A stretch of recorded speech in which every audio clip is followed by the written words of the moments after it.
Hello बच्चे, आज हम वैलेंस बॉन्ड थ्योरी डिस्कस करते हैं। First of all introduction valence bond theory, इसे हम शॉर्ट में VBT भी कहते हैं। वैलेंस बॉन्ड थ्योरी मतलब जो बॉन्ड बन रहा है वो वैलेंस इलेक्ट्रॉन की हेल्प से बन रहा है। और वैलेंस बॉन्ड थ्योरी के बारे में बात करते हैं कि वैलेंस बॉन्ड थ्योरी का कंसेप्ट किसने दिया, इसने कैसे एक्सप्लेन किया, how bond formation takes place, right. तो वैलेंस बॉन्ड थ्योरी जो है 1927 में, राइट, हिटलर और लंदन ने दी है। HITLER, हिटलर एंड लंदन,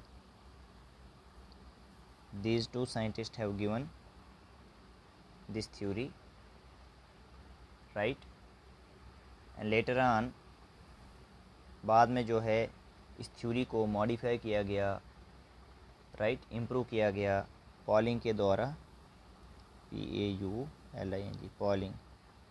इसने जो है वैलेंस बॉन्ड थ्योरी को क्या किया, मॉडिफाई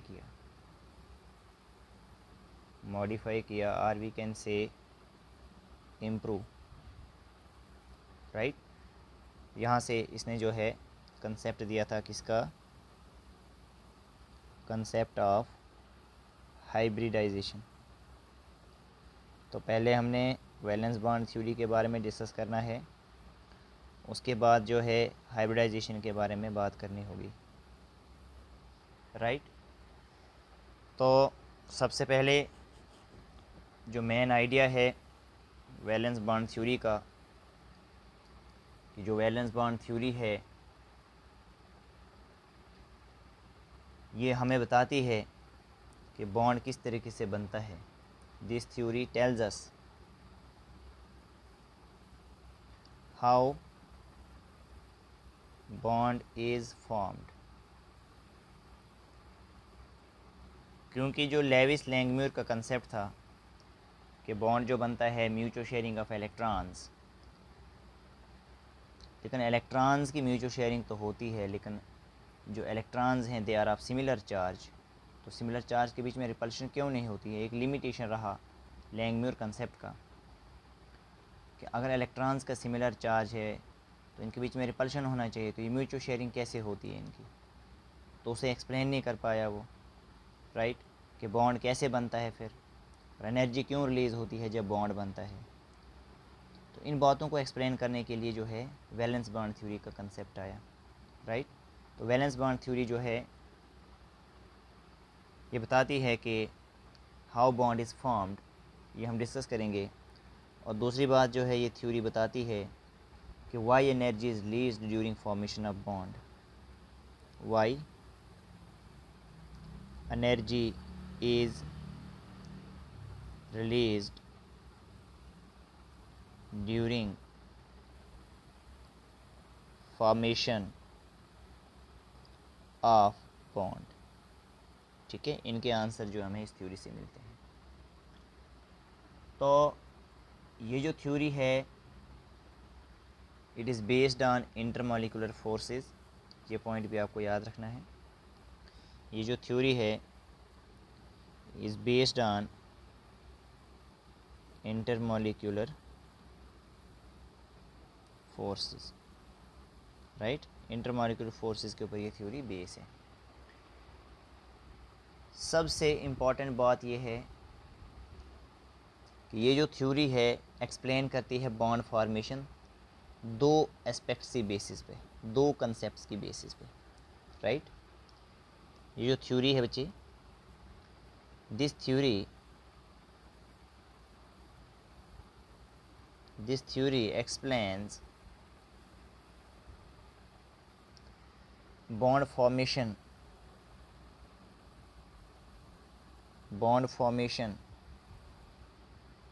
on two aspects, दो एस्पेक्ट्स के बेसिस पे बच्चे ये एक्सप्लेन करती है बॉन्ड फॉर्मेशन के, बॉन्ड कैसे बनता है। पहला एस्पेक्ट क्या है बच्चे, एनर्जी कंसिडरेशन की बेस पे, एनर्जी को कंसिडर किया जाता है, एनर्जी बेसिस, राइट। और दूसरा एस्पेक्ट क्या है, ओवरलैपिंग ऑफ ऑर्बिटल्स बताता है बच्चे, ओवरलैपिंग ऑफ ऑर्बिटल्स। इसलिए हमने प्रीवियस लेक्चर में आपको ओवरलैपिंग ऑफ ऑर्बिटल्स के बारे में समझाया था। तो इन दो एस्पेक्ट्स की बेस पे ये बॉन्ड फॉर्मेशन को एक्सप्लेन करती है थ्योरी, राइट। इस थ्योरी के मुताबिक क्या है, according to this theory, according to this theory, इस शॉर्ट में लिखा बच्चे हमने अकॉर्डिंग, इस थ्योरी के मुताबिक जब भी दो एटम्स एक दूसरे के साथ अप्रोच करते हैं, व्हेन टू एटम्स, जब भी दो एटम्स अप्रोच करते हैं एक दूसरे को,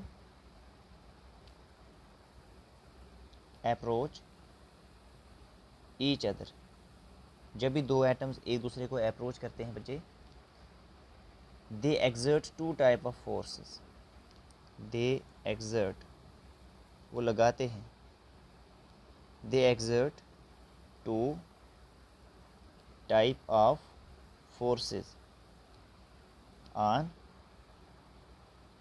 ईच अदर, वो दो टाइप की फोर्सेस जो हैं एक दूसरे के ऊपर लगाते हैं, that is attraction and repulsion, attraction and repulsion, दो तरह की फोर्सेस बची, राइट। तो वो हम आपको डायग्रामेटिकली समझाएंगे।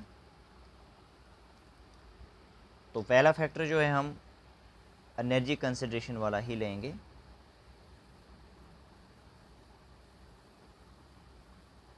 एनर्जी कंसिडरेशन, इसकी बेसिस पे कैसे जो है valence bond theory formation of bond explain करती है। देखिए बच्चे, इस थ्योरी के मुताबिक क्या है कि अगर एनर्जी जो है कम होगा तो सिस्टम स्टेबल होगा, राइट। अगर एनर्जी, एनर्जी कौन सी यहाँ पे, पोटेंशियल एनर्जी, अगर एनर्जी कम होगी, डिक्रीज़, तो क्या होगा बच्चे, स्टेबिलिटी ज़्यादा होगी, स्टेबिलिटी ज़्यादा होगी। This is decrease, this is increase, right. और एनर्जी कौन सी बच्चे, potential energy, right, potential energy. अगर पोटेंशियल एनर्जी कम होगी सिस्टम की तो वो सिस्टम क्या होगा, स्टेबल होगा। ये वैलेंस बॉन्ड थ्योरी कहती है कि ज़रूरी नहीं है सिस्टम का ऑक्टेट कंप्लीट हो, पोटेंशियल एनर्जी कम है तो सिस्टम क्या है, स्टेबल है, राइट। और ये थ्योरी जो है इस तरीके से एक्सप्लेन करती है ग्राफिकली कि मान लीजिए जैसे हमारे पास इस एक्सिस पे जो है पोटेंशियल एनर्जी है जिसका यूनिट होगा किलो जूल पर मोल में, किलो जूल पर मोल यूनिट, और इस साइड क्या होगा हमारा, डिस्टेंस होगा आर, राइट। और ये ग्राफ जो है कुछ इस तरीके का आता है, राइट। दोबारा से ड्रा करता हूँ, ये ग्राफ जो है बच्चे इस तरह का आता है ये ग्राफ। तो क्या होता है कि जब हमारे दो एटम्स अप्रोच कर रहे होते हैं, suppose these are the two atoms which are approaching to each other, ठीक है, और इन दो एटम्स ने क्या है, बॉन्ड बनाना है, they are approaching to each other. इस वक्त क्या है, इनके बीच में जो है, this is inter nuclear distance, ठीक है। और इस वक्त जो है ये डिस्टेंस जो है बहुत ज़्यादा है, ठीक है, बहुत ज़्यादा है। और जो पोटेंशियल एनर्जी है वो क्या है, यहाँ पे पोटेंशियल एनर्जी जो है वो क्या है, यहाँ पे ज़ीरो है, जब हमारे दो एटम्स के बीच में क्या होगा, डिस्टेंस बहुत ज़्यादा होगा।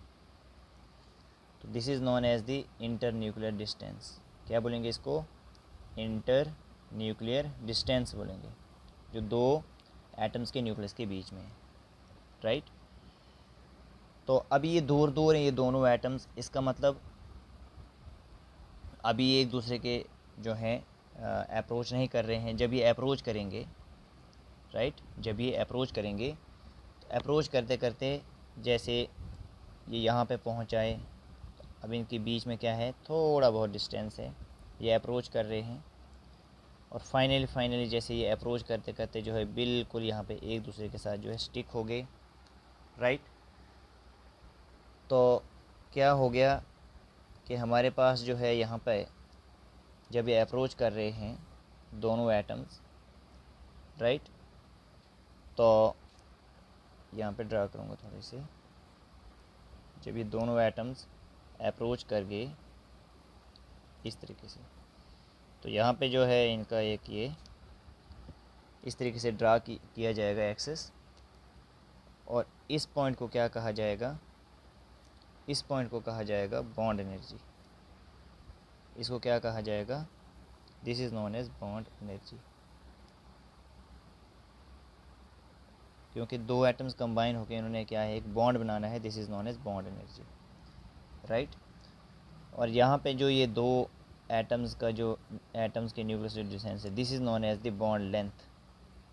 क्या बोलेंगे इसको, बॉन्ड लेंथ कहेंगे। तो जब ये दो एटम्स अप्रोच कर रहे हैं, राइट, कंबाइन करके क्या बनाएंगे, ये बॉन्ड बनाएंगे, और उन दो एटम्स के बीच में जो बॉन्ड बना उसे क्या बोलेंगे, बॉन्ड लेंथ बोलेंगे। तो उस वक्त क्या होगी, पोटेंशियल एनर्जी देखिए पहले ज़्यादा थी, राइट। पहले हमारे पास क्या है, पोटेंशियल एनर्जी क्या है हमारे पास, मैक्सिमम है, राइट। यहाँ पे जो है हमारे पास, इसे ज़ीरो नहीं लिखेंगे, पोटेंशियल एनर्जी यहाँ पे क्या है, मैक्सिमम है। Potential energy equal to maximum, यहाँ पे मैक्सिमम एनर्जी है हमारे पास। जब हमारे पास ये दोनों एटम्स अप्रोच कर रहे हैं एक दूसरे की ओर, तो ऐसे ऐसे आके यहाँ पे बॉन्ड बन गया, राइट। और फाइनली क्या हो रहा है कि अगर ये बहुत ही ज़्यादा ओवरलैप कर रहे हैं इस तरीके से, तो क्या हो जाएगा, फिर से पोटेंशियल एनर्जी क्या हो जाएगी, इंक्रीज़ हो जाएगी। पहले मैक्सिमम थी, इस तरीके से पोटेंशियल एनर्जी पहले डिक्रीज़ हो रही है, और डिक्रीज़ होके यहाँ पे ये सिस्टम क्या बन रहा है, स्टेबल बन रहा है, right. This is for this. और अगर एक्स लिमिट से ज़्यादा ओवरलैपिंग हो रही है तो ये सिस्टम बन जाएगा, राइट। तो यहाँ पे क्या है कि जब ये दोनों सिस्टम अप्रोच कर रहे हैं, तो अप्रोच तभी करेंगे जब एट्रैक्टिव फोर्स जो होगी ग्रेटर होगी रिपल्सिव फोर्स से, मतलब रिपल्शन कम है, अट्रैक्शन ज़्यादा है, तो इस तरह का केस होगा। लेकिन इस पॉइंट पे क्या है हमारे पास कि जो एट्रैक्टिव फोर्स है वो इक्वल है रिपल्सिव फोर्स के, तभी ये बॉन्ड बन पा रहा है, राइट। लेकिन अगर लिमिट से ज़्यादा ये ओवरलैपिंग हो रही है, तो यहाँ पे क्या है कि रिपल्सिव फोर्स क्या होगी, वो ग्रेटर होगा एट्रैक्टिव फोर्स से, राइट। तो ये सिस्टम भी स्टेबल नहीं होगा, राइट। तो ये सिस्टम क्या है, स्टेबल है, राइट। यहाँ पे क्या होगी, यहाँ पे मिनिमम एनर्जी होगी, क्योंकि देखिए ये एनर्जी हमारे पास, तो यहाँ पे मिनिमम एनर्जी है, तो यहाँ पे क्या होगा हमारे पास, मिनिमम एनर्जी होगा, मिनिमम एनर्जी होगा बच्चे, राइट। क्या होगा, मिनिमम एनर्जी होगा।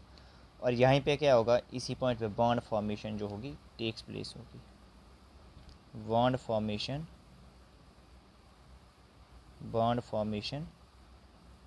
टेक्स प्लेस, यहीं पे बॉन्ड फॉर्मेशन होगा। तो क्या है बच्चे कि इस साइड ये आर जो है डिस्टेंस, इंटर न्यूक्लियर डिस्टेंस है, इस साइड हमारे पास पोटेंशियल एनर्जी है किलो जूल पर मोल। तो ग्राफिकली हमने बताया कि जब भी दो एटम्स अप्रोच करेंगे they will form a bond. किस तरीके से अप्रोच करेंगे हमने आपको बताया, राइट। यहाँ पे डिस्टेंस बहुत ज़्यादा है, अप्रोच कर रहे हैं, और अप्रोच करके यहाँ पे इन्हें बॉन्ड बनाया, लेकिन ज़्यादा अगर ओवरलैपिंग हुई तो उससे क्या हो जाता है, फिर से पोटेंशियल एनर्जी इंक्रीज़ हो जाती है, और एनर्जी इंक्रीज़ हुई तो स्टेबिलिटी कम हो जाती है, राइट। अब देखिए आपने दो चीज़ें याद रखनी हैं कि अगर सिस्टम के अंदर, राइट, जो भी हमारा सिस्टम है, अगर उसके अंदर अट्रैक्शन है, अट्रैक्शन बहुत ज़्यादा है तो स्टेबिलिटी ज़्यादा है, और अट्रैक्शन होगी एटम्स के बीच में तो वो कंबाइन करके मॉलिक्यूल बनाएंगे, राइट। तो क्या है कि attraction is directly proportional to stability, right. एक बात ये याद रखेंगे, एंड अट्रैक्शन जो है it is inversely proportional to potential energy, right. कौन सी एनर्जी? Potential energy, right. तो जब भी कोई हमारे पास मॉलिक्यूल बनता है एटम्स कंबाइन होकर, तो दोनों टाइप की फोर्सेस एग्जिस्ट करती हैं, repulsive as well as attractive, right.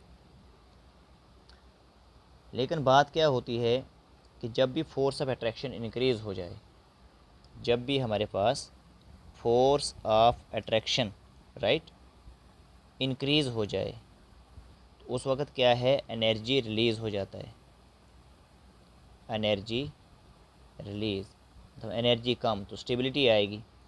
और जब भी हमारे पास फोर्स ऑफ रिपल्शन,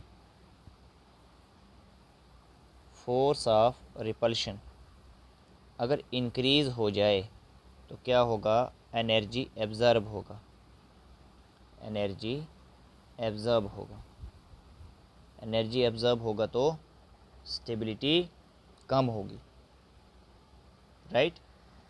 तो ये बात आपको जो है याद रखनी है।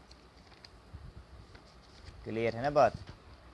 अब देखिए बच्चे, ये जो दो टाइप्स की फोर्सेस की मैं बात कर रहा हूँ, इसे मैं समझाता हूँ, राइट। जैसे मान लीजिए बच्चे, हम H2 मॉलिक्यूल की बात करते हैं, ठीक है। H2 मॉलिक्यूल को VBT कैसे एक्सप्लेन करते हैं कि मान लीजिए हमारे पास ये हाइड्रोजन का एक एटम है, ये हाइड्रोजन का दूसरा एटम है, इसे मैं A नाम देता हूँ, इसे मैं नाम B देता हूँ, राइट। ये पहला एटम और ये सेकंड एटम, राइट। ये डॉट क्या है, न्यूक्लियस शो कर रहा है। हाइड्रोजन का एक इलेक्ट्रॉन, हाइड्रोजन का एक इलेक्ट्रॉन, राइट। अब देखिए, आपको पता है बच्चे कि इलेक्ट्रॉन और इलेक्ट्रॉन के बीच में रिपल्शन होगी, न्यूक्लियस से न्यूक्लियस के बीच में क्या होगी, रिपल्शन होगी। लेकिन हम जानते हैं कि इलेक्ट्रॉन और न्यूक्लियस जो है ये अट्रैक्ट होंगे, इलेक्ट्रॉन और न्यूक्लियस क्या शो करेंगे, अट्रैक्शन शो करेंगे। तो ये क्या है, ये अट्रैक्शन है, राइट। ये क्या है हमारे पास, दिस इज़ अट्रैक्शन।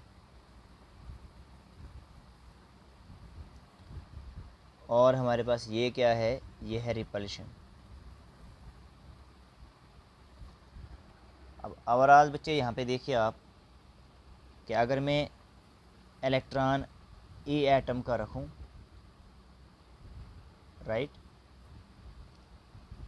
तो इलेक्ट्रॉन जो है बी का ई बी से रिप्रेजेंट करूँगा, ए एटम का जो न्यूक्लियस है एन ए से रिप्रेजेंट करूँगा, बी का जो न्यूक्लियस है उसको एन बी से रिप्रेजेंट करूँगा, राइट। तो जब H2 मॉलिक्यूल का फॉर्मेशन होता है, तो यहाँ पे ये इलेक्ट्रॉन और न्यूक्लियस का जो अट्रैक्शन है, it is greater than electron electron repulsion and nucleus nucleus repulsion, right. ये जो है इलेक्ट्रॉन है और एन जो है क्या है बच्चे, न्यूक्लियस है। तो यहाँ पे क्या है, नेट क्या है बच्चे, यहाँ पे नेट ये है कि जो फोर्स ऑफ अट्रैक्शन होती है, it is greater than force of repulsion. जब अट्रैक्शन ग्रेटर है तो स्टेबिलिटी ज़्यादा है और ये बॉन्ड बन जाता है, राइट। तो इस तरीके से जो है H2 मॉलिक्यूल बनता है। क्योंकि अट्रैक्टिव फोर्सेस ज़्यादा हैं, तो अट्रैक्टिव फोर्सेस ज़्यादा होने के कारण हमारे पास बॉन्ड फॉर्मेशन होता है। अब अट्रैक्टिव फोर्सेस किस तरीके से ज़्यादा है बच्चे, अगर आपको बात समझ में नहीं आ रही है, क्योंकि ए का न्यूक्लियस अट्रैक्ट करेगा ए के इलेक्ट्रॉन को भी, राइट। देखिए बच्चे, यहाँ पे क्या बात है, अगर किसी को समझनी है दोबारा से समझाऊंगा। ये तो ठीक है, अट्रैक्शंस यहाँ पे भी हैं, लेकिन यहाँ पे भी तो है ना अट्रैक्शन, इलेक्ट्रॉन और न्यूक्लियस के बीच में अट्रैक्शन यहाँ पे भी है और अट्रैक्शन यहाँ पे भी है। तो आप ओवरऑल देखिए, जो अट्रैक्शन का मैग्नीट्यूड है वो 4 है, 1 2 3 4। जो अट्रैक्शन का वो मैग्नीट्यूड है दैट इज़ 4, और रिपल्शन का कितना है, 2। अट्रैक्शन का जो है 4 और रिपल्शन का कितना है, 2। तो ओवरऑल अट्रैक्शन का जो मैग्नीट्यूड है इट इज़ ग्रेटर। ठीक है, यही बात मैं यहाँ पे बता रहा हूँ। देखिए ए का न्यूक्लियस जो है ये अट्रैक्ट हो रहा है एक ही इलेक्ट्रॉन के साथ, तो एक अट्रैक्शन ये है। ए का न्यूक्लियस जो है ये अट्रैक्ट होता है बी के इलेक्ट्रॉन के साथ। बी का जो न्यूक्लियस है ये अट्रैक्ट होगा बी के इलेक्ट्रॉन के साथ। बी का जो न्यूक्लियस है ये अट्रैक्ट हो सकता है ए के इलेक्ट्रॉन के साथ। देखिए मैंने न्यूक्लियस की अट्रैक्शन ए के इलेक्ट्रॉन बी के इलेक्ट्रॉन के साथ, और बी का न्यूक्लियस बी के इलेक्ट्रॉन और ए के इलेक्ट्रॉन के साथ जो है अट्रैक्शन शो कर रहा है। ये ओवरऑल क्या है बच्चे, अट्रैक्शन है। आई होप कि आपको समझ में बात आ रही है। ये फोर्स ऑफ अट्रैक्शन का नेट रिज़ल्ट है, राइट। अब फोर्स ऑफ रिपल्शन अगर आप देखेंगे, फोर्स ऑफ रिपल्शन अगर आप ओवरऑल देखेंगे तो ए का इलेक्ट्रॉन जो है रिपेल होगा बी के इलेक्ट्रॉन से, ए का न्यूक्लियस जो है वो रिपेल होगा बी के न्यूक्लियस से। तो यहाँ पे आप ओवरऑल देखेंगे कि रिपल्शंस कितनी है, 2 ही है। वहाँ पे ओवरऑल मैग्नीट्यूड आपको 4 दिखाई पड़ रहा है और यहाँ पे क्या है, 2 है। तो इसीलिए मैंने पहले ही बताया था कि हमारे पास क्या है, फोर्स ऑफ अट्रैक्शन का जो मैग्नीट्यूड है it is greater than force of repulsion. तो जब अट्रैक्शन ज़्यादा होती है, स्टेबिलिटी ज़्यादा होती है और मॉलिक्यूल जो है बॉन्ड फॉर्मेशन टेक्स प्लेस होता है। तो क्या है बच्चे, जब हमारे पास अट्रैक्शन, फोर्स ऑफ अट्रैक्शन का मैग्नीट्यूड ज़्यादा होगा तो probability of bond formation is more. ठीक है ना, probability of bond formation is more. और यहाँ पे रिपल्सिव फोर्सेस जब ज़्यादा होंगी तो probability of formation of no bond, ठीक है ना, तो बॉन्ड नहीं बनेगा। और जैसे मैंने यहाँ पे डायग्राम में बताया था, तो ये ग्राफ समझना बहुत ज़रूरी है। देखिए यहाँ पे जो है रिपल्सिव फोर्सेस जो हैं इंक्रीज़ हो चुकी हैं, तो यहाँ पे बॉन्ड नहीं बनेगा, बॉन्ड यहाँ पे बनेगा, राइट। और यहाँ पे भी अट्रैक्टिव फोर्सेस ज़्यादा हैं तभी ये अप्रोच कर रहे हैं एक दूसरे की ओर। तो आई होप कि आपको जो है यहाँ तक जो है ये बात समझ में आ चुकी है। तो नेक्स्ट टाइम हम जो है यहाँ से आगे कंटिन्यू करेंगे। तो आज हम जो है यहीं पे स्टॉप करते हैं। ओके।